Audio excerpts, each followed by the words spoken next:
So apparently there's I wrote out an instruction manual, and apparently I might have misexplained or not did a proper job explaining certain things. And it's a lot easier to explain this kind of stuff if I can just kind of draw it out rather than try and describe it all through text. So I'm going to be doing a short video series that's going to be going in depth into Chronos, how to work it, how to use it, what the different modes do, and what to expect from different things. I'm going to go over the ramping functions. I'm going to go over the new live ramping. Hopefully live ramping will probably be towards the end. The drift modes, everything else that I've done with it, as well as the way that it runs its timing system so you can figure out better how to set up a routine. There was a person who was trying to do some nighttime shooting, and the settings that she was putting in there weren't working quite right. I did find a bug in the code, and I'm working to get that resolved. But to better understand what it is and how this works, I figured I could take some time and explain a little bit better, draw some pictures, and show exactly how it is that everything works. So the first thing I'm going to do is I'm going to go over Chronos itself, over the controls, what everything does, and that's going to be kind of a high-level gloss over. Then after that, I hope to go over the after-shot buffer along with the bulb buffer and the pre-shot buffer, and how all that stuff works together in order to create the proper length intervals. So just keep your eye out for these videos. I'm probably going to try and do a couple of these a day. I'm going to try and keep them small and digestible, so it's not going to be like a 30-minute long video, but maybe like 5-6 minute long videos or what have you. So I'm just going to kind of do them as I have time. So I'm going to go ahead and start today on the first one. Okay, so here we go. Here's a super high level run through of the very basic way that Chronos works. This is just going to be over the interface itself. As you can see, this battery here, it's a 4800 milliamp hour battery I got off of eBay. They're dirt cheap. They do an excellent job, and you know, they last quite a long time. I put Velcro on so I can just slap it to the back of there, and I can plug it in. So I'm going to power this on. So as you see, we have on one side the mode dial, on the other side we have the adjust dial. We got a 4-digit display down here. Got an input port and an output port here. These are both 3.5 millimeter audio jack outputs. So I mean, it's just a standard headphone jack. So it's easy. They're very easy to find cables for. Then we have the 4 buttons on top. This is set. It says start on mine because it's an older version of the box. The newer ones say set. This is a reset, resets the system. And then you have in and out. This is from the perspective of if the rail has the motor to the left-hand side and the rail is going out to the right-hand side, this will be in towards the rail or in towards the motor. This will be out away from the motor. So to see how exactly easy this is to start, if you want to, okay, so I just throw it on, turn this on, right? Pops up. Move this right over to MGO, and boom. Right now it's running a routine. You see right there, it just moved. The default setup on this is it's going to take one shot every 5 seconds. It's going to move 306. It's going to take 360 shots from end to end of the rail with a total maximum distance of 34 inches. I give a little bit of room just for wiggle room there. And that's pretty much it in a nutshell. I mean, it's really simple to use. Just to go over a couple things here. Here's the LED. We're going to go from clockwise from here all the way over. LED, this is to change the brightness of the LED. Okay, position, this is your high-speed positioning. In, out, and you'll feel the motor, you'll actually feel it skip a step here and there. It's really pushing the motor towards the limits of what it's able to do with just 12 volts, the motor driver, the motor, and the way that it's set up.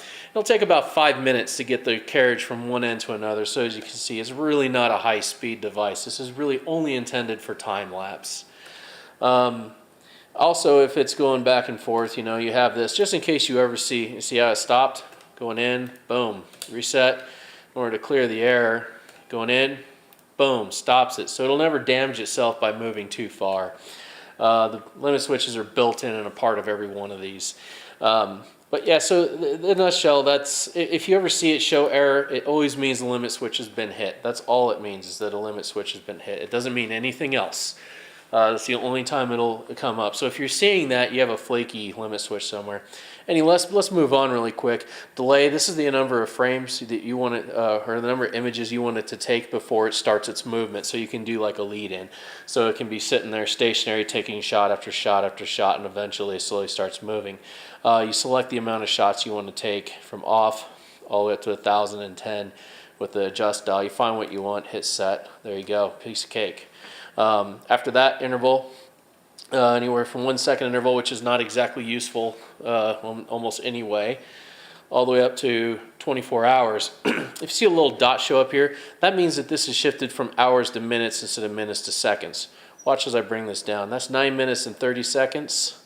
That's 12 minutes, coming all the way up to 3 hours and 30 minutes. So anytime you see this little dot there, that's what that indicates.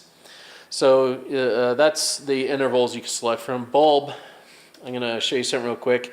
Bulb, so I just reset it, put it back to its defaults where the interval is 5 seconds. Move it to bulb. Oh no, it only goes up to 4. That can't be right. I want to go more than 4. Well, the thing is, you can't go with a longer exposure than your interval, so I actually put a cap in there just to prevent that mistake from happening.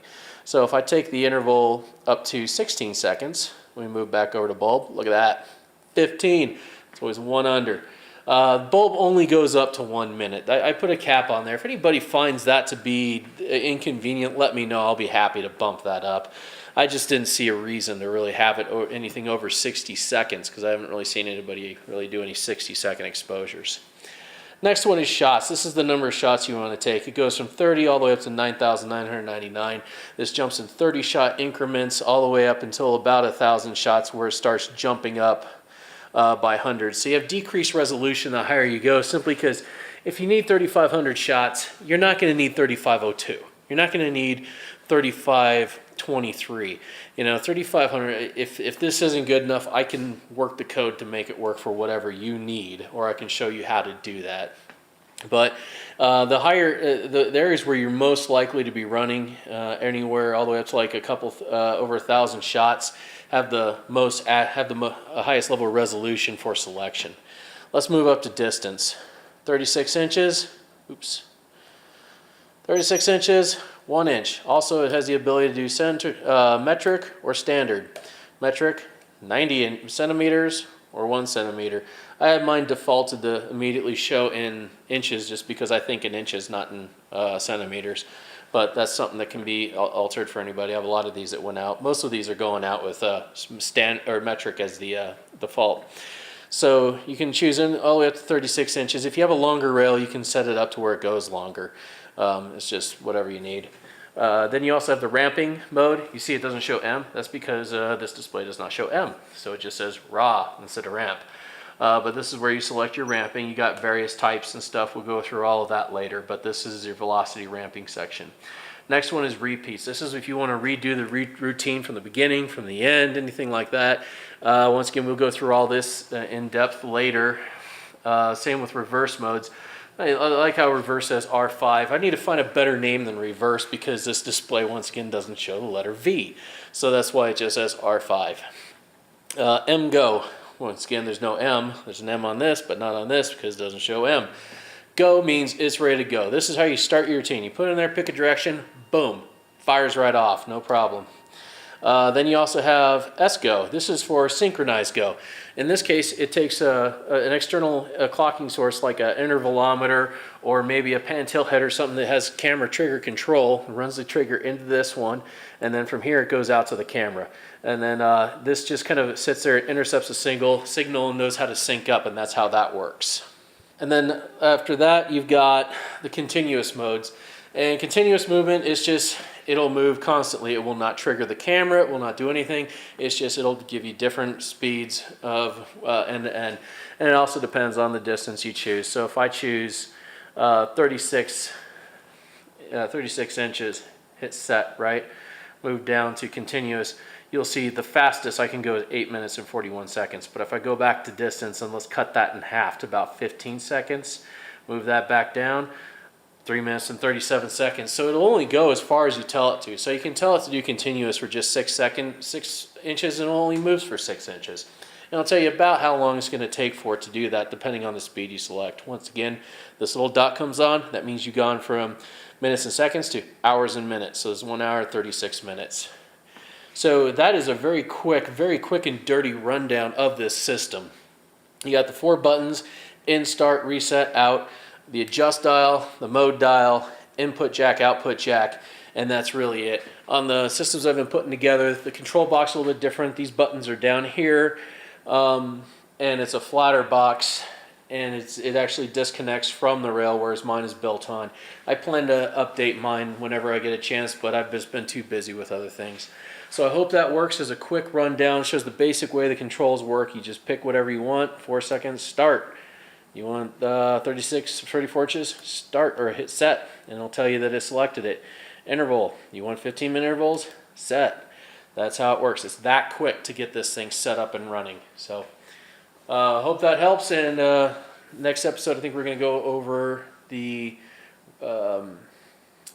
how the shooting sequence, because before I start getting into things like bulb or with bulb, you have the different, this is the aftershock buffer, you know, you have other things like all these different sub modes and such within, you know.